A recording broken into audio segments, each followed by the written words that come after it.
Bunny పుష్పతోనే national award కొట్టేశాడు. కానీ అసలు పుష్ప 2లో తన పర్ఫార్మెన్స్ కి ఇంకా పెద్ద అవార్డు ఇవ్వాలి. పుష్పరాజ్ క్యారెక్టర్ లోని కసి, మెయిన్లీ జాతర సీక్వెన్స్ లో కన్నీరు పెట్టుకుంటూ నాకు ఆడబిడ్డ పుట్టాలని కోరుకుంటున్నాను అనే సీన్ లో అల్లు అర్జున్ లోని కంప్లీట్ యాక్టర్ బయటకు వచ్చాడు. అదే జాతర ఎపిసోడ్ లో గంగమ్మ తల్లి పాట మరియు ఓల్డ్ ఫోర్ట్ డాన్స్ కి బన్నీ రుద్రతాండవం కొన్నేళ్ల పాటు చెప్పుకుంటారు.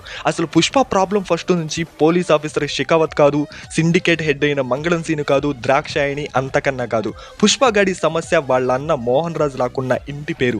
ఈ ప్రాబ్లం ని సుకుమార్ ఎలా డీల్ చేశాడు అనేదే ఇంట్రెస్టింగ్ ఫ్యాక్ట్.